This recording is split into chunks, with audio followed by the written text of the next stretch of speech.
순애야, 내가 어떻게 이럴 수가 있어? 우리가 어떤 사이인데? 영자야, 솔직히 말할까? 태식 씨도 날 좋아해.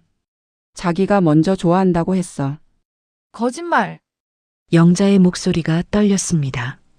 거짓말이 아니야. 태식 씨 마음은 이미 내게 와 있어. 그 순간 현관문이 열리며 태식이 나타나자 세 사람 모두 얼어붙었습니다. 오늘의 사연은 노래 가사말처럼 잘못된 만남이라는 표현이 어울릴 만한 이야기입니다. 우리 주변에서 흔히 볼 수 있는 친구와의 불륜 이야기. 시작하기 전에 구독과 좋아요 꼭꼭 눌러주세요. 경상북도 안동의 작은 시골 마을. 아침 햇살이 논두렁 사이로 스며들면서 새로운 하루가 시작됩니다. 이곳에는 70평생을 함께 살아온 두 친구가 있었습니다. 영자와 순애, 이 두 사람은 어린 시절부터 중마고우였습니다. 같은 해에 태어나 같은 학교를 다니고 같은 해에 시집을 갔습니다. 서로의 결혼식에서 들러리를 서주었고 아이를 낳을 때마다 산후조리를 도와주었습니다. 그야말로 자매보다 더 가까운 사이였습니다. 영자의 집 마당에서는 오늘도 변함없는 일상이 펼쳐졌습니다.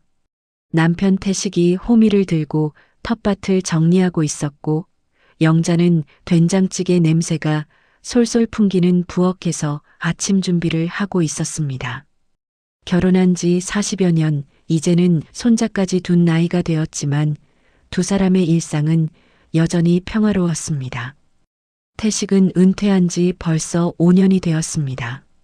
젊은 시절 건설회사에서 일했던 그는 이제 집 앞 텃밭을 가꾸는 것이 유일한 낙이었습니다. 상추, 배추, 무, 호박까지 계절마다 심는 작물들이 달랐지만 땅을 만지는 그의 손길은 언제나 정성스러웠습니다. 여보, 아침 다 됐어. 들어와서 씻고 드세요. 영자가 마당으로 소리쳤습니다. 알았어. 이 호박 모종만 더 심고 들어갈게. 태식은 흙을 털어내며 고개를 끄덕였습니다. 그의 얼굴에는 만족스러운 미소가 떠 있었습니다. 이른이 된 나이에도 건강한 몸으로 자신이 기르는 채소들을 돌볼 수 있다는 것, 그리고 그 채소들로 아내가 맛있는 밥상을 차려준다는 것이 얼마나 감사한 일인지 태식은 잘 알고 있었습니다. 그때 마당 대문이 삐걱거리며 열리면서 순애가 들어왔습니다. 평소보다 표정이 어둡고 한숨이 깊었습니다. 보통 때라면 밝은 인사와 함께 들어오는 순애였는데 오늘은 발걸음마저 무거워 보였습니다. 영자야, 바쁜가? 순애가 조심스럽게 물었습니다. 아니야, 언제든지 와. 아침은 먹었어. 영자는 앞치마를 털며 반갑게 맞았습니다. 순애와 영자의 우정은 그 누구도 부러워할 만한 것이었습니다. 두 사람은 서로의 집을 드나드는 것을 마치 자신의 집처럼 편하게 여겼습니다. 영자의 집에는 언제나 순애가 좋아하는 보리차가 준비되어 있었고 순애의 집에는 영자가 즐겨 먹는 엿과 과자가 항상 놓여 있었습니다. 순애는 부엌 평상에 앉으면서 또다시 깊은 한숨을 내쉬었습니다. 그 모습을 보던 영자는 마음이 쓰였습니다.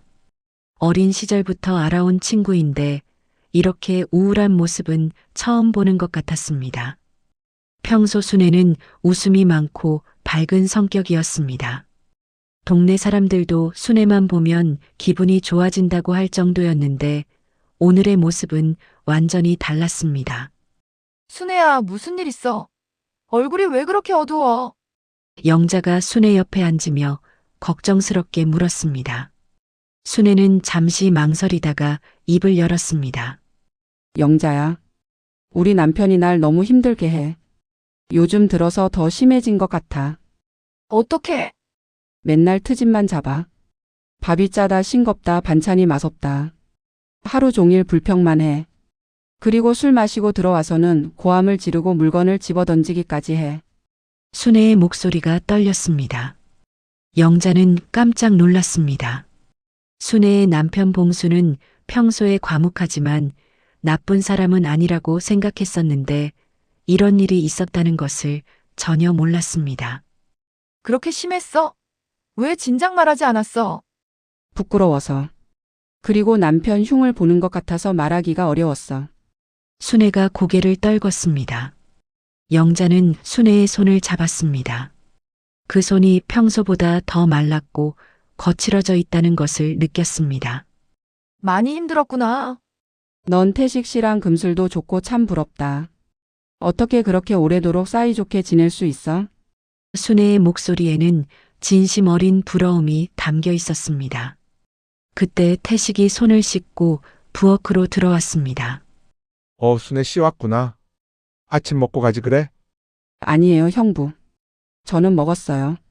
순애가 일어서며 대답했습니다.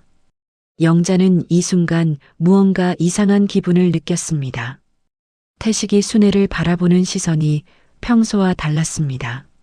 아주 잠깐이었지만 그 눈빛에는 단순한 동정심을 넘어선 무언가가 담겨 있었습니다.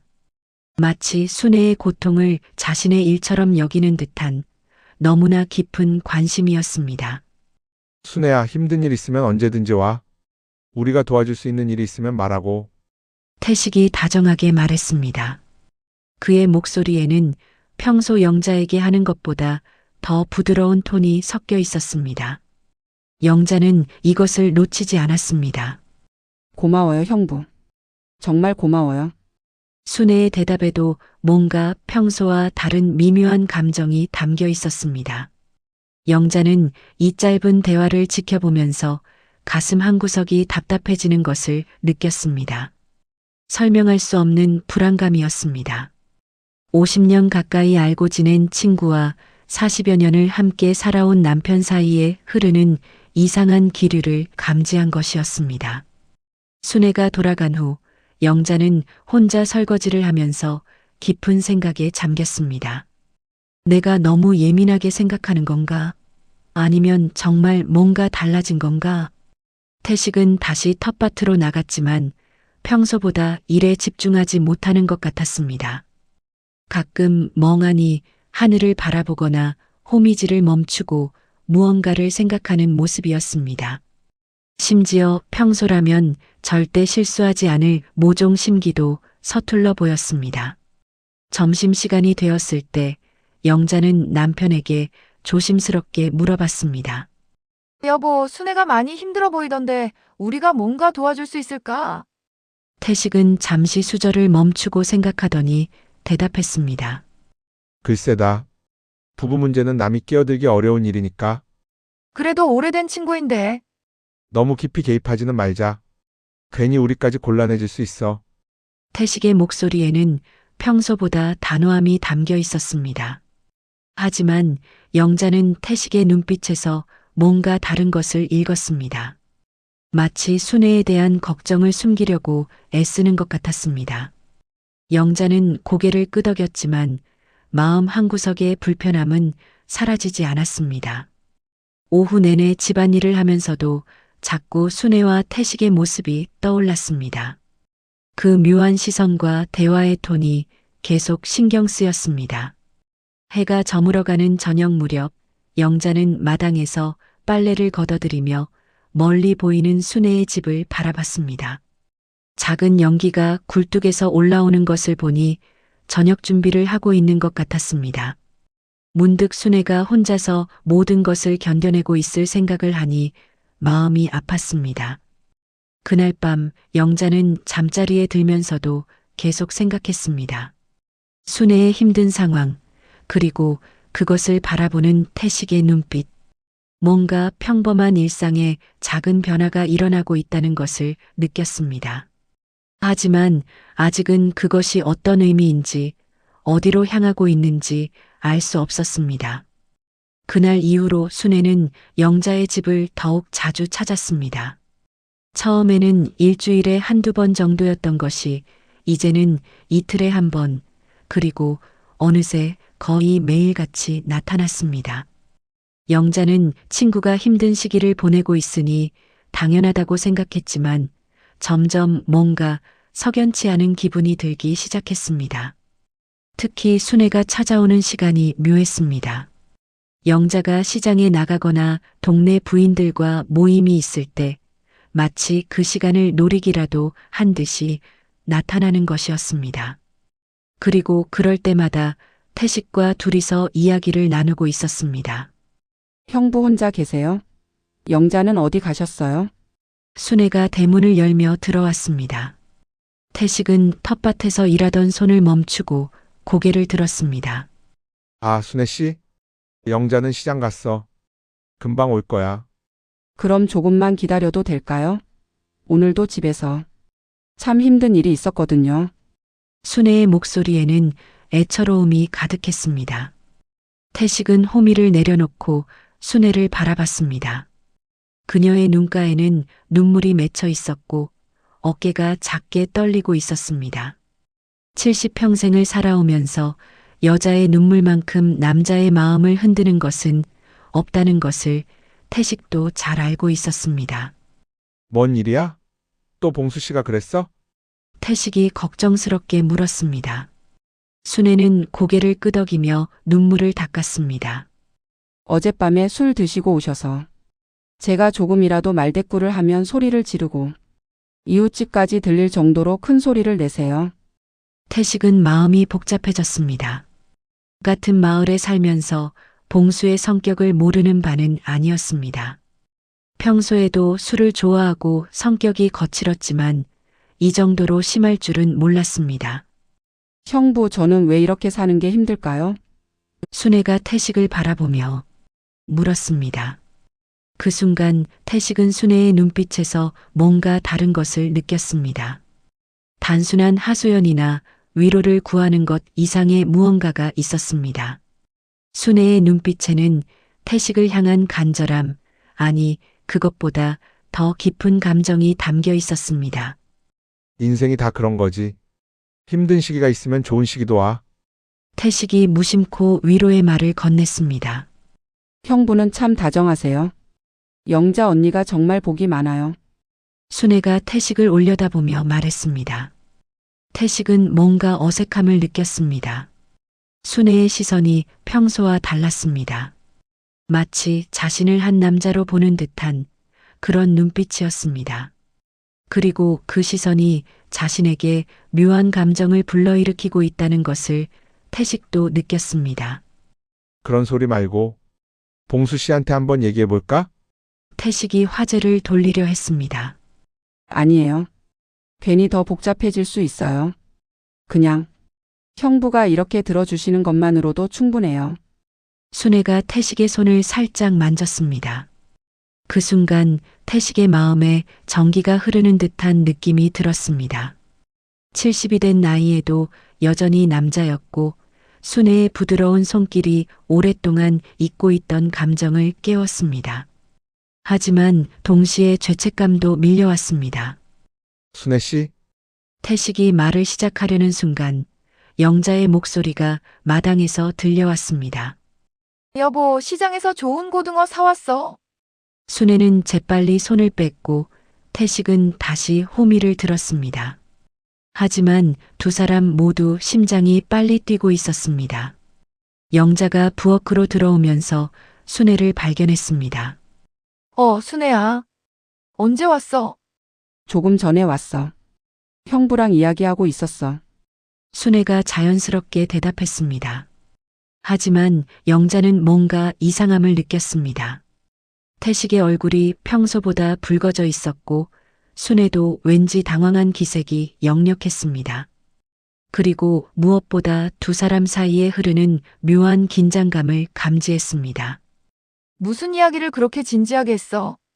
영자가 시장 보따리를 풀며 물었습니다. 별거 아니야. 순애 씨가 요즘 힘든 일이 있다고 해서 위로해주고 있었어. 태식이 대답했습니다. 영자는 고개를 끄덕였지만 마음속으로는 뭔가 석연치 않다는 생각이 들었습니다. 평소 태식은 다른 사람의 사생활에 깊이 관여하는 것을 좋아하지 않았는데 순애의 일에만큼은 유독 관심을 보이는 것 같았습니다. 점심시간이 되어 세 사람이 함께 식사를 했습니다. 영자가 끓인 된장찌개와 시장에서 사온 고등어 조림이 식탁에 올랐습니다. 순애야, 많이 먹어. 요즘 너무 말랐어. 영자가 순애의 그릇에 반찬을 올려주었습니다. 고마워, 영자야. 정말 맛있어. 순애가 밝게 웃었습니다. 하지만 태식은 자꾸 순애의 얼굴을 힐끔힐끔 바라봤습니다. 그 시선이 단순한 친척이나 이웃을 보는 것과는 다르다는 것을 영자는 놓치지 않았습니다. 형부, 이 된장찌개 어떠세요? 영자 언니 손맛이 정말 좋죠? 순애가 태식에게 말을 걸었습니다. 그래, 정말 맛있어. 태식의 대답에는 평소보다 더 다정한 톤이 섞여 있었습니다. 영자는 이 대화를 들으면서 가슴이 답답해졌습니다.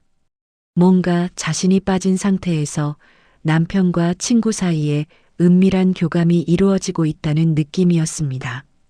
식사가 끝난 후 순애는 설거지를 도와주겠다며 부엌에 남았습니다. 태식은 다시 텃밭으로 나갔는데 평소보다 일에 집중하지 못하는 모습이었습니다. 자꾸 부엌 쪽을 바라보며 순애의 모습을 확인했습니다. 영자야, 형부 정말 좋은 분이야. 나처럼 힘든 사람 말까지 들어주시고. 순애가 설거지를 하며 말했습니다. 그래, 우리 태식이가 원래 그래. 다른 사람 일에 관심이 많아. 영자가 대답했지만 목소리에는 평소와 다른 경계심이 섞여 있었습니다. 부럽다, 정말. 이런 남편을 만나서. 순애의 말에는 진심이 담겨 있었습니다. 영자는 그 순간 친구의 말 속에서 단순한 부러움을 넘어선 무언가를 감지했습니다. 마치 자신의 남편을 탐내는 듯한 그런 뉘앙스였습니다. 그날 저녁 순애가 돌아간 후 영자는 태식에게 조심스럽게 물어봤습니다. 여보, 요즘 순애가 너무 자주 오는 것 같지 않아? 그런가? 힘든 일이 있으니까 그런 거겠지. 태식이 대수롭지 않게 대답했습니다. 그래도 조금은 거리를 두는 게 좋지 않을까? 태식은 잠시 영자를 바라보더니 말했습니다. 왜? 뭔가 문제라도 있어? 그런 건 아니고. 그냥 좀 그래서. 영자는 자신의 불안감을 명확히 표현할 수 없었습니다. 하지만 분명한 것은 평범했던 일상에 균열이 생기기 시작했다는 것이었습니다. 영자의 불안감이 현실로 드러나기까지는 그리 오래 걸리지 않았습니다. 마을에서 가장 큰 행사 중 하나인 추석 전 마을 잔치가 열리는 날이었습니다. 마을회관에서 열린 이 모임에는 동네 어르신들이 모두 모였습니다. 오랜만에 만나는 이웃들과 정담을 나누고 마을의 크고 작은 소식들을 나누는 자리였습니다. 영자와 태식은 평소처럼 나란히 앉았고 순애는 조금 떨어진 자리에 혼자 앉아 있었습니다. 순애의 남편 봉수는 역시나 술에 취해 집에서 자고 있다며 나오지 않았습니다. 영자는 혼자 온 순애가 외로워 보여 자신들 근처로 와서 앉으라고 손짓했습니다. 순애야, 여기 와서 앉아. 혼자 앉아있지 말고. 영자가 자신 옆자리를 가리키며 말했습니다. 하지만 순애는 영자 옆이 아닌 태식 옆자리로 와서 앉았습니다. 고마워, 영자야. 여기 앉을게. 영자는 순간 당황했습니다. 평소라면 당연히 자신 옆에 앉았을 순애가 굳이 태식 옆을 선택한 것이었습니다. 하지만 많은 사람들 앞에서 뭔가 이상하다는 표현을 할 수는 없었습니다. 잔치가 시작되고 마을 이장이 인사말을 하는 동안 영자는 자꾸 순애와 태식의 모습에 시선이 향했습니다. 순애는 태식에게 뭔가를 속삭이듯 이야기하고 있었고 태식도 고개를 숙여 순애의 말을 듣고 있었습니다. 그들의 거리가 평소보다 훨씬 가까워 보였습니다. 형부, 요즘 저희 집 앞 텃밭 일이 너무 힘들어요. 혼자서는 도저히 감당이 안 돼요. 순애가 태식에게 작은 목소리로 말했습니다. 그래? 그럼 내가 한번 가서 도와줄까? 태식이 자연스럽게 대답했습니다. 정말요? 그럼 정말 고마울 텐데. 순애의 눈빛이 반짝였습니다. 영자는 이 대화를 듣고 더욱 불편해졌습니다. 자신의 남편이 다른 여자의 집일을 도와주겠다고 하는 것도 그렇고 순애가 그것을 당연하다는 듯이 받아들이는 것도 마음에 걸렸습니다. 마을 부인회에서 준비한 음식들이 나오기 시작했습니다. 나물무침, 전, 그리고 동동주까지 푸짐한 상차림이었습니다. 사람들은 오랜만에 만난 반가움에 이야기꽃을 피웠습니다. 이야, 순애 씨 오늘 옷 참 이뻐 입었네. 옆 테이블에 앉은 김씨 할머니가 말했습니다. 실제로 순애는 평소보다 단정하고 예쁜 옷을 입고 있었습니다. 연보라색 블라우스에 검은색 치마를 입었는데 나이에 비해 젊어 보였습니다. 영자는 순애가 이렇게 신경 써서 꾸미고 나온 것이 언제부터인지 궁금해졌습니다. 어디서 샀어? 참 이쁘다. 영자가 친구에게 물었습니다. 지난번에 시내 나갔을 때 샀어. 오래된 옷들만 입고 다니니까 봉수가 촌스럽다고 하더라고. 순애가 대답했습니다.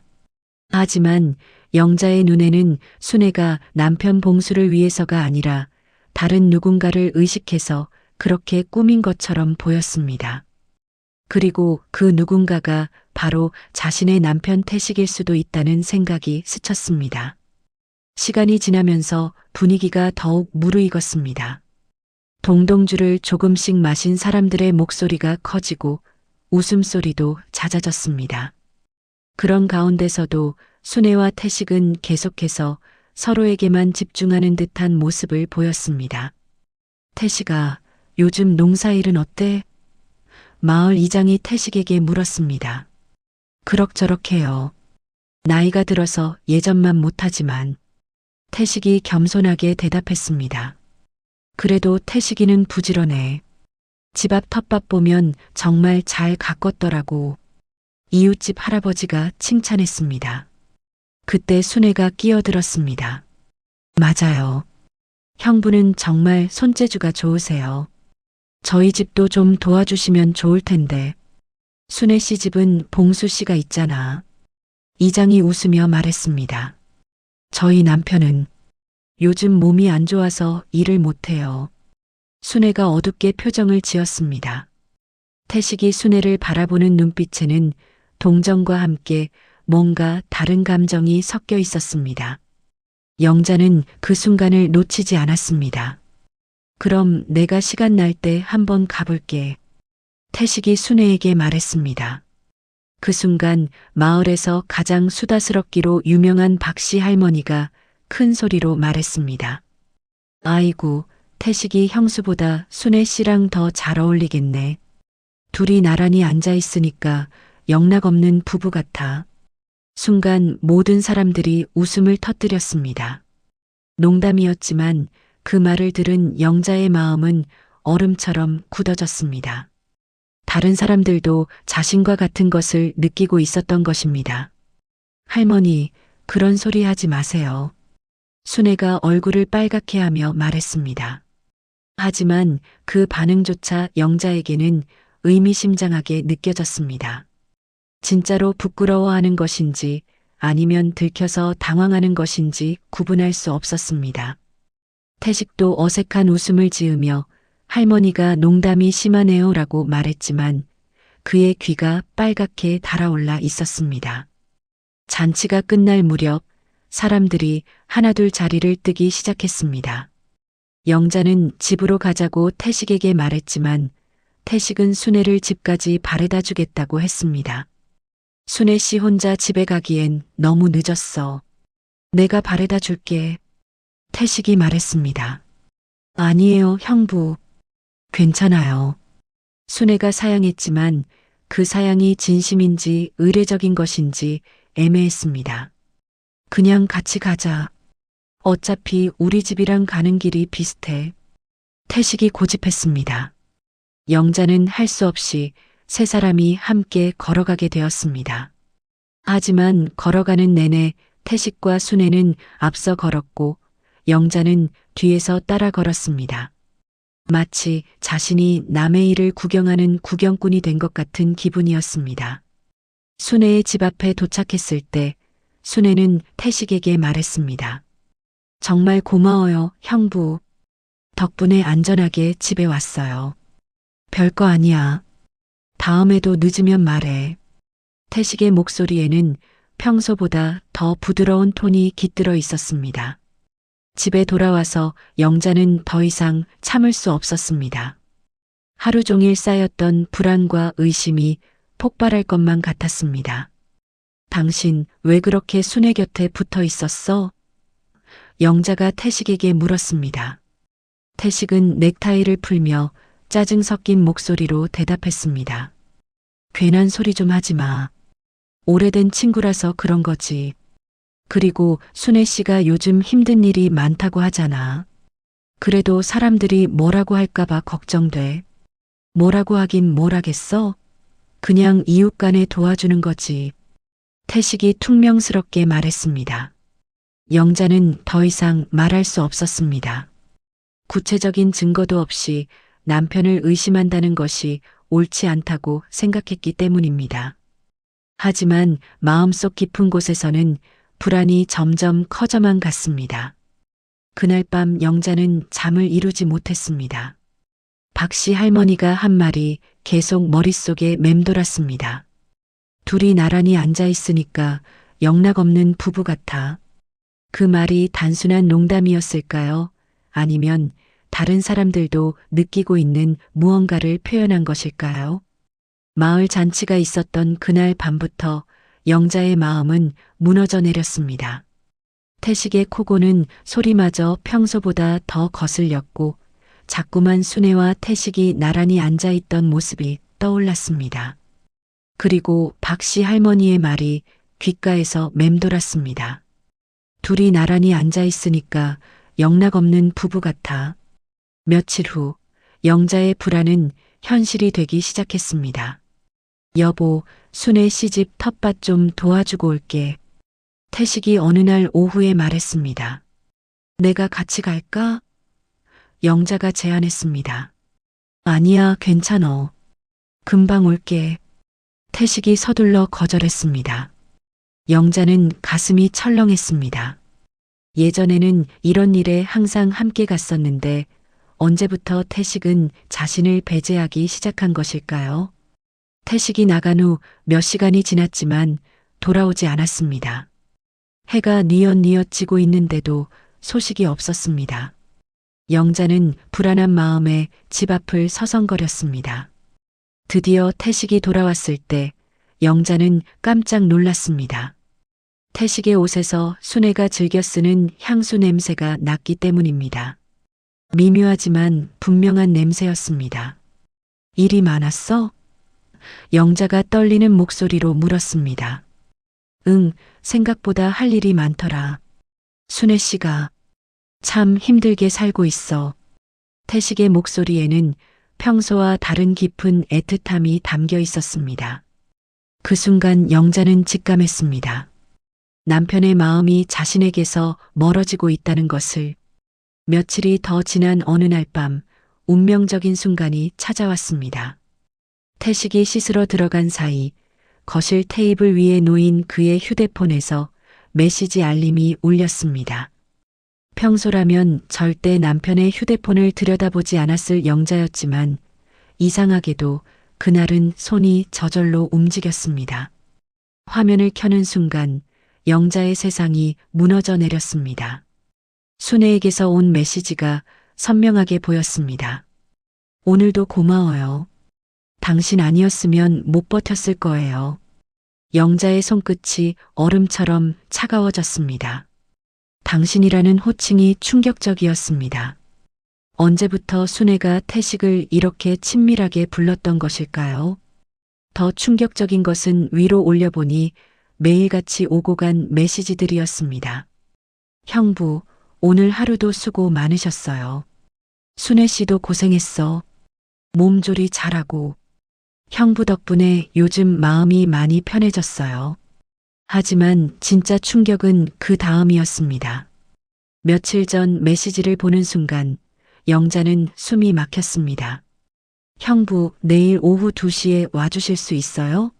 영자 언니는 그 시간에 부인의 모임 있다고 하시던데. 알았어. 조심히 갈게. 영자의 심장이 멈춰버리는 것 같았습니다. 순애가 자신의 일정까지 파악하고 있었고 자신이 없는 시간을 정확히 노려서 태식을 불렀다는 것을 확인한 순간이었습니다. 이럴 리가 없어. 순애가 내 친구가. 영자는 휴대폰을 들고 있던 손을 떨며 중얼거렸습니다. 그때 화장실에서 나오는 태식의 발소리가 들렸습니다. 영자는 재빨리 휴대폰을 원래 자리에 놓았지만 온몸이 떨리고 있었습니다. 뭐해? 태식이 물었습니다. 아무것도 안 해. 영자의 목소리는 간신히 나왔습니다.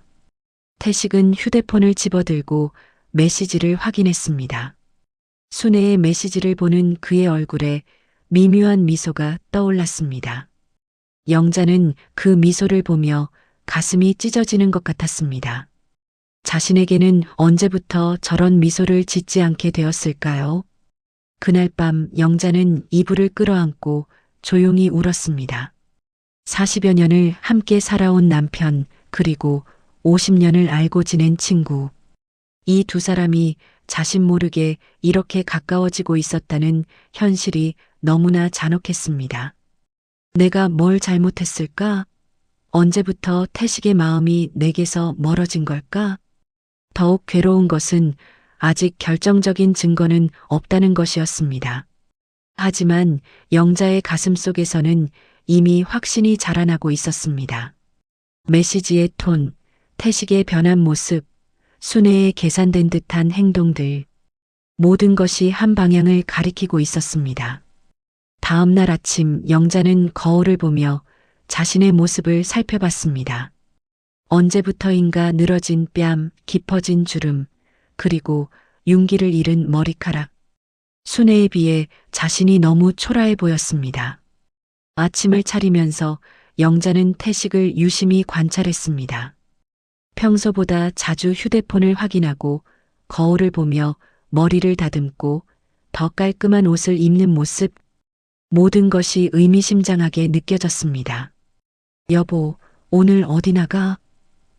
영자가 조심스럽게 물었습니다. 텃밭 일 좀 하고 순애 씨 집도 들러야 할 것 같아. 태식이 자연스럽게 대답했습니다. 또 영자의 목소리가 조금 높아졌습니다. 왜? 뭔가 문제라도 있어? 태식이 영자를 날카롭게 바라봤습니다. 영자는 더 이상 말할 수 없었습니다. 확실한 증거도 없이 남편을 의심한다는 것이 스스로도 괴로웠기 때문입니다.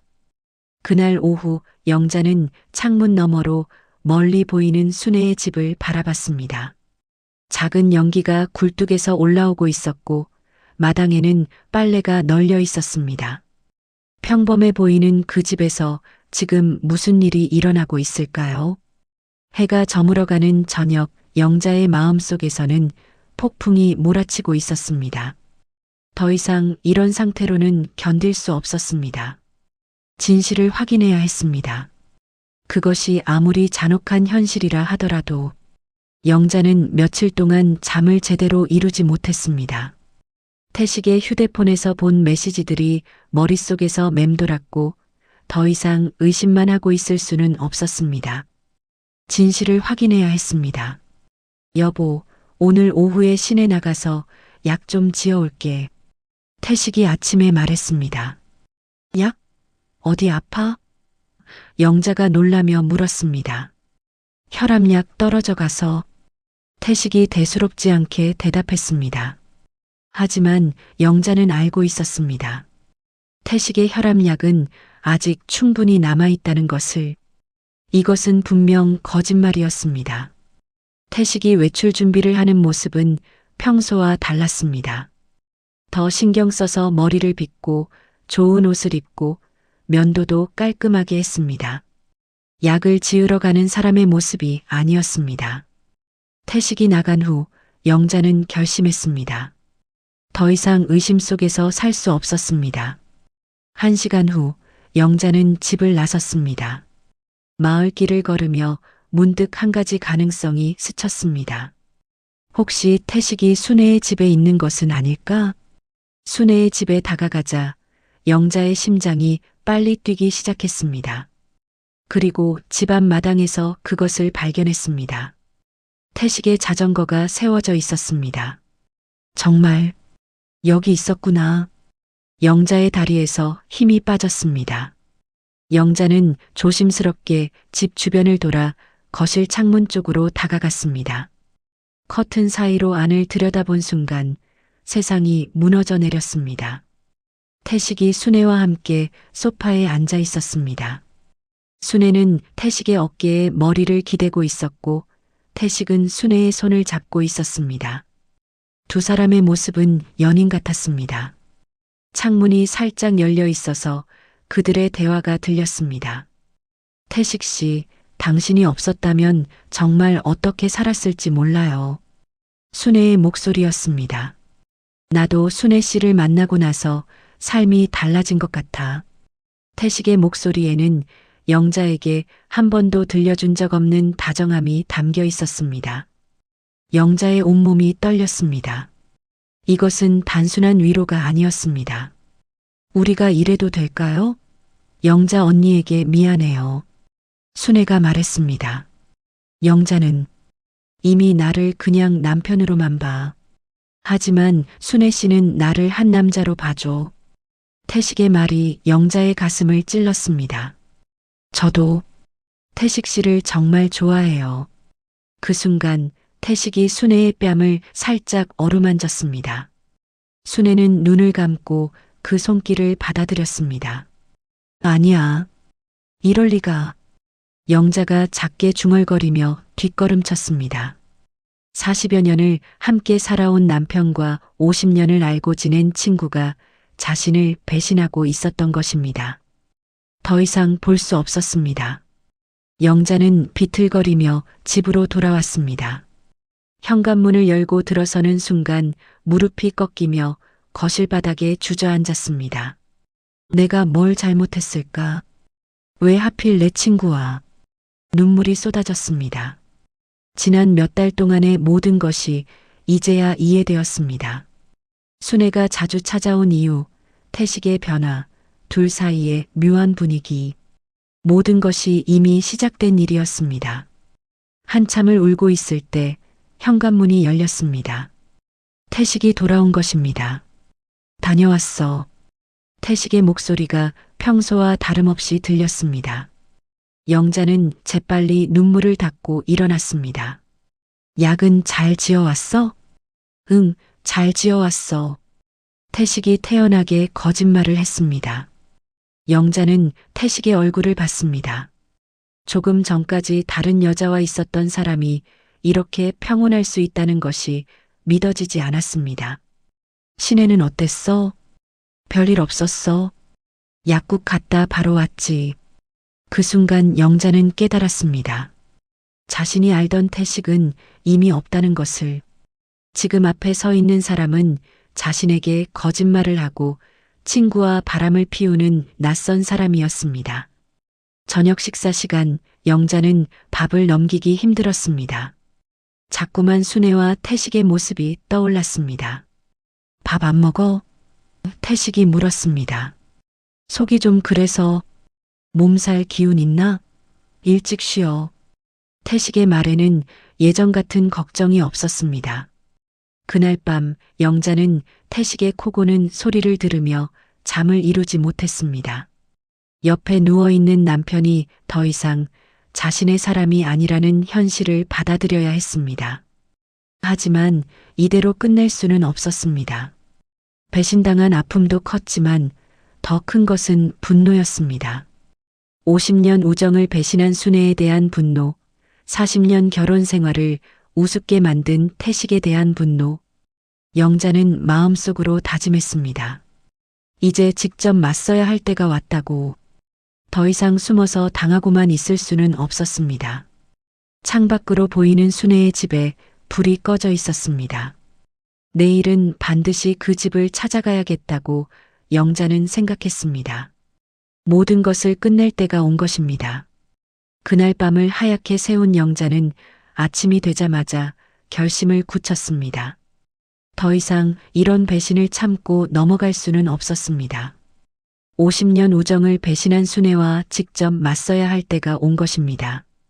태식이 텃밭으로 나간 후 영자는 거울 앞에 섰습니다.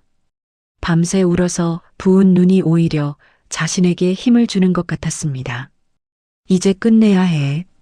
영자는 혼자 중얼거리며 집을 나섰습니다. 순애의 집 앞에 도착하자 영자는 깊은 숨을 들이쉬고 대문을 두드렸습니다. 누구세요? 순애의 목소리가 들렸습니다. 나야, 영자. 영자의 목소리는 평소보다 차가웠습니다. 문이 열리자 순애가 나타났습니다. 순애는 영자를 보자 순간 당황하는 표정을 지었습니다. 영자야, 웬일이야? 이렇게 일찍? 순애가 어색하게 웃으며 말했습니다. 들어가도 될까? 영자가 순애의 눈을 똑바로 바라보며 말했습니다. 거실에 들어서자 영자는 어제 그 소파를 봤습니다. 순애와 태식이 손을 잡고 있던 바로 그 자리였습니다. 차 한 잔 마실래? 순애가 말했습니다. 됐어. 앉아. 영자의 목소리에는 단호함이 담겨 있었습니다. 순애는 영자의 달라진 분위기를 느꼈는지 조심스럽게 소파에 앉았습니다. 순애야. 영자가 입을 열었습니다. 너 우리 태식이랑 어떤 사이야? 순간 순애의 얼굴이 하얗게 변했습니다. 뭔 소리야? 어제 여기서 뭘 했는지 내가 다 봤어. 영자가 냉소적으로 웃었습니다. 영자야, 그건. 순애가 떨리는 목소리로 말했습니다. 그건 뭐야? 변명할 거야? 영자가 벌떡 일어나며 소리쳤습니다. 순애야, 내가 어떻게 이럴 수가 있어? 우리가 어떤 사이인데? 순애도 자리에서 일어났습니다. 이제 더 이상 숨길 수 없다는 것을 깨달은 것 같았습니다. 영자야, 미안해. 순애가 고개를 숙이며 말했습니다. 미안하다고? 영자가 믿을 수 없다는 듯이 반문했습니다. 50년을 알고 지낸 친구가 미안하다고? 순애가 고개를 들었습니다. 그 눈에는 눈물과 함께 어떤 결의도 보였습니다. 영자야, 내가 모르는 게 있어. 난 평생 외로웠어. 태식 씨는 달라. 나를 이해해줘. 나를 한 여자로 봐줘. 순애의 목소리에 절망이 섞였습니다. 그게 내 남편을 빼앗을 이유가 돼? 영자가 분노로 떨리며 말했습니다. 순애는 잠시 침묵했다가 이제는 차갑게 웃었습니다. 영자야, 솔직히 말할까? 태식 씨도 날 좋아해. 자기가 먼저 좋아한다고 했어. 그 말을 들은 영자는 순간 숨이 막혔습니다. 거짓말. 거짓말이 아니야. 태식 씨가 직접 말했어. 너하고는 이미 정이 식었다고. 나하고 있을 때가 행복하다고. 순애의 말이 영자의 가슴을 도려냈습니다. 너 정말 그런 말을 들었어? 영자가 다가가며 물었습니다. 그래. 그러니까 이제 포기해, 영자야. 태식 씨 마음은 이미 내게 와 있어. 순애가 도전적으로 말했습니다. 그 순간 현관문이 열리는 소리가 들렸습니다. 태식이 들어오고 있었습니다. 무슨 일이야? 태식은 두 여인이 대치하고 있는 모습을 보고 멈춰 섰습니다. 태식? 영자가 남편을 향해 소리쳤습니다. 이게 다 뭐야? 이게 다 진짜야? 태식은 한동안 아무 말도 하지 못했습니다. 자신의 비밀이 드러났다는 것을 깨달은 것입니다. 영자야, 진정해. 태식이 조심스럽게 말했습니다.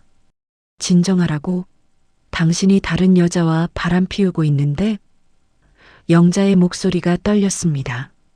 얘기를 들어봐. 태식이 말하려 했지만 영자가 손을 들어 막았습니다.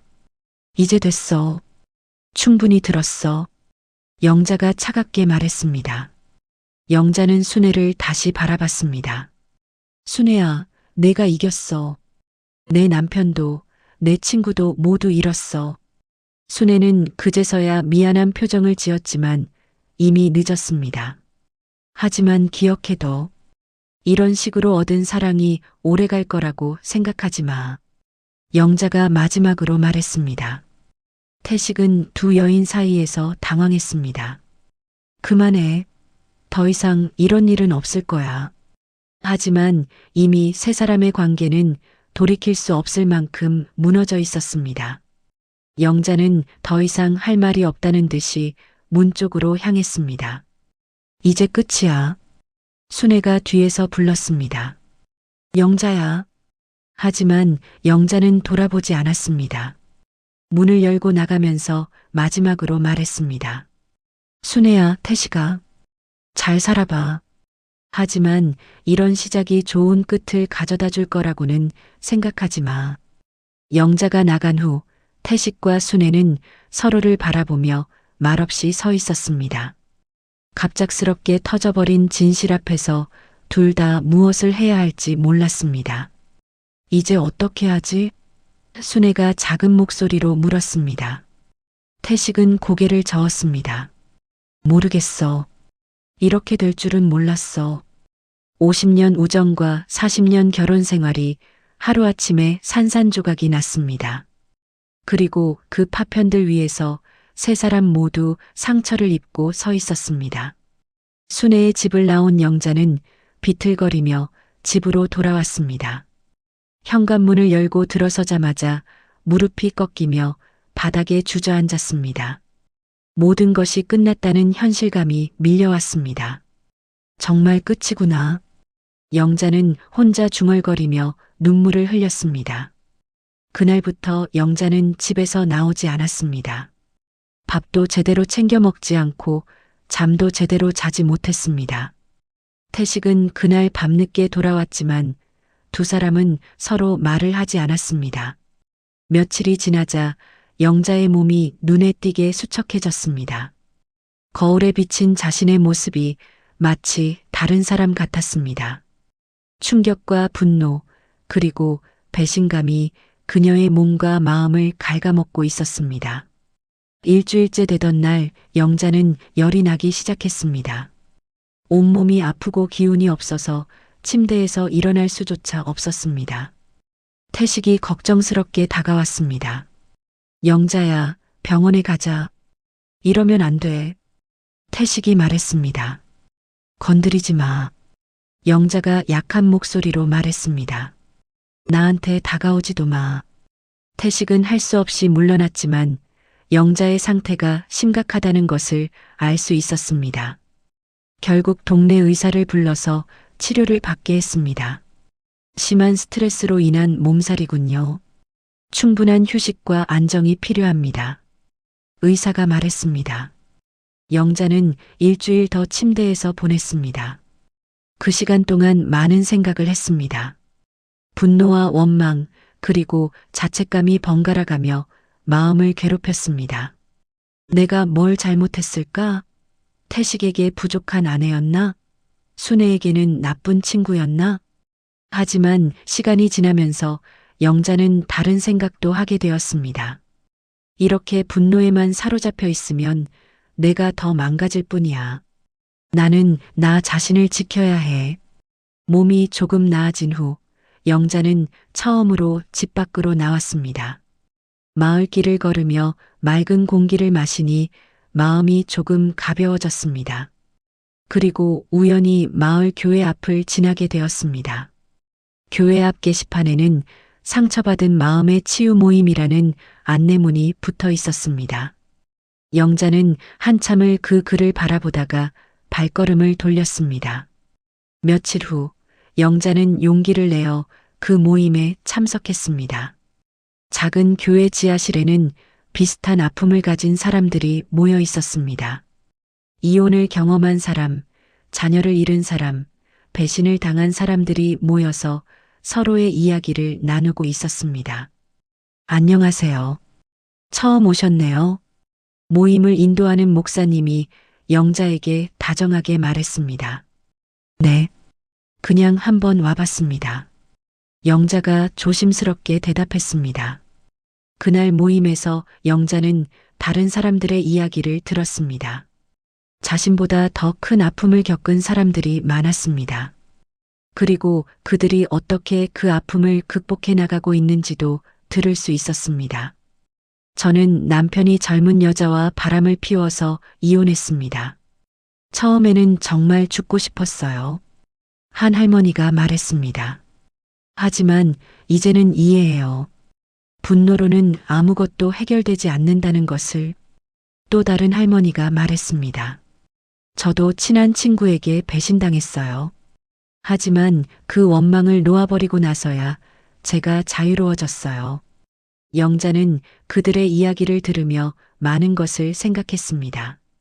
자신만 이런 아픔을 겪는 것이 아니라는 것, 그리고 이 아픔을 극복할 수 있다는 것을 알게 되었습니다.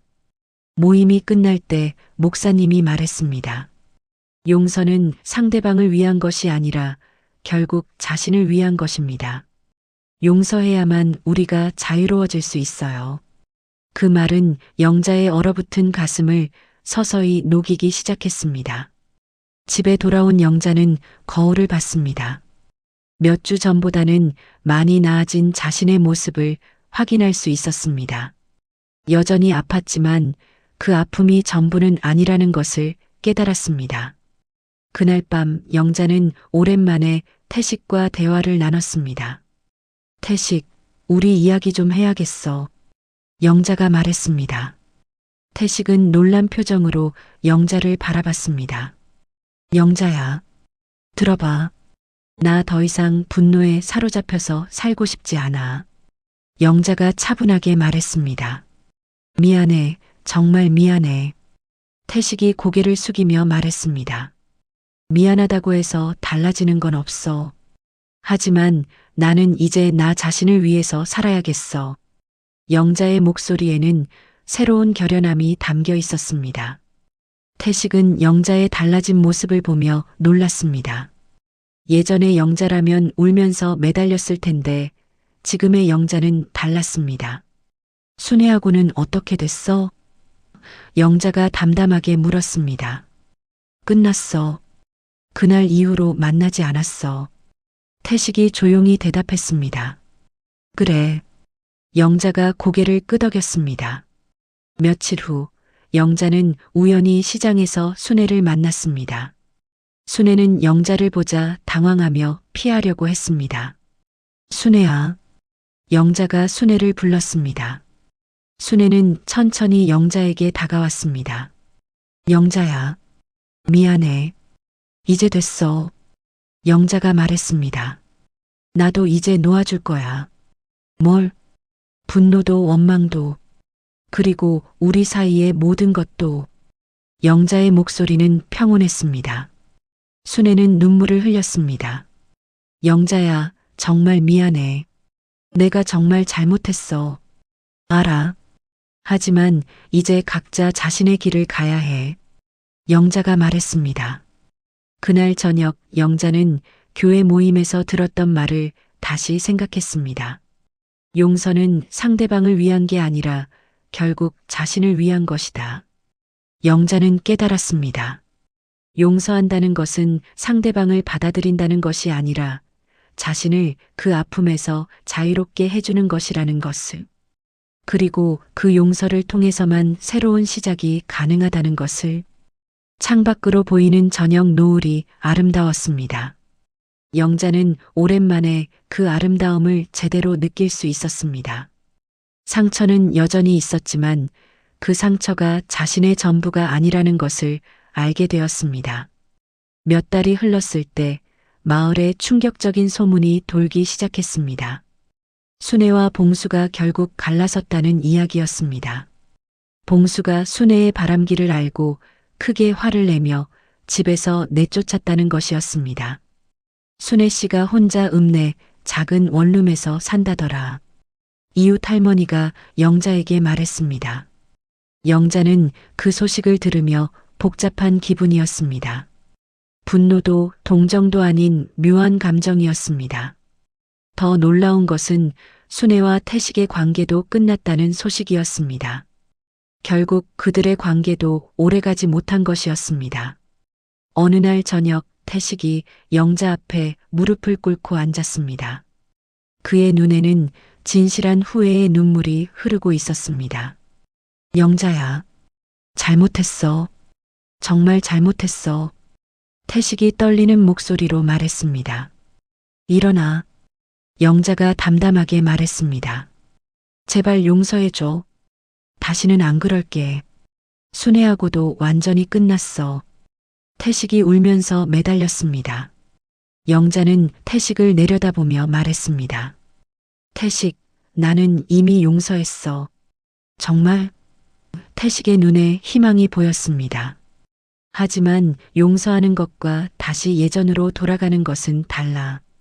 영자의 목소리는 차분했지만 단호했습니다. 태식은 당황했습니다. 무슨 말이야? 태식, 나는 내 아내로 40년을 살아왔어. 하지만 이제는 나 자신으로 살고 싶어. 영자가 말했습니다. 영자야, 제발. 들어봐. 나도 이제 내 인생을 살 거야. 내가 순애와 함께할 때 느꼈던 그 자유로움, 나도 느끼고 싶어. 영자의 말에는 새로운 결연함이 담겨 있었습니다. 태식은 이해할 수 없었습니다. 그럼 우리가 이혼하자는 거야? 아니야. 하지만 이제는 서로에게 매이지 말고 살자. 나는 내가 하고 싶은 일을 할 거고, 너도 내가 원하는 대로 살아. 영자가 설명했습니다. 그 후 영자는 정말로 새로운 삶을 시작했습니다. 오랫동안 하고 싶었던 서예를 배우기 시작했고, 손주들과 더 많은 시간을 보냈습니다. 자신만의 시간, 자신만의 공간을 되찾은 것이었습니다. 할머니, 요즘 왜 이렇게 예뻐졌어? 초등학생인 손녀가 영자에게 물었습니다. 그래, 할머니가 행복해서 그런가 보다. 영자가 손녀의 머리를 쓰다듬으며 웃었습니다. 어느 날 영자는 읍내에서 순애를 우연히 마주쳤습니다. 순애는 많이 초라해진 모습이었습니다. 얼굴에는 피로감이 역력했습니다. 영자야. 순애가 조심스럽게 불렀습니다. 순애야, 어떻게 지내? 영자가 자연스럽게 인사했습니다. 미안해. 정말 미안해. 순애가 눈물을 흘리며 말했습니다. 이제 그만해. 다 지난 일이야. 영자가 말했습니다. 나 정말 후회하고 있어. 너 같은 친구를 잃은 게 가장 아파. 순애가 울먹였습니다. 영자는 순애를 바라보며 말했습니다.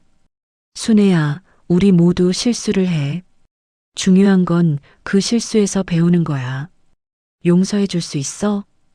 순애가 간절히 물었습니다. 이미 용서했어. 하지만 예전으로 돌아갈 수는 없어. 서로 다른 길을 가야 해. 영자가 담담하게 말했습니다.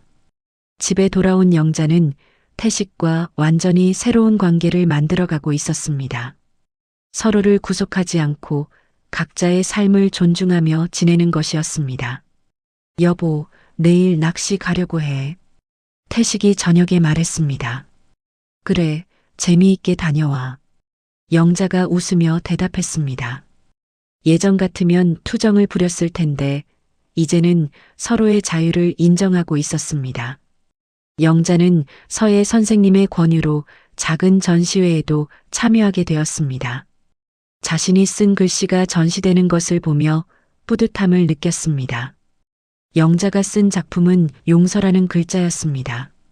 그 아래에는 작은 글씨로 이렇게 적혀 있었습니다. 용서는 상대를 위한 것이 아니라 나 자신을 자유롭게 하는 것이다.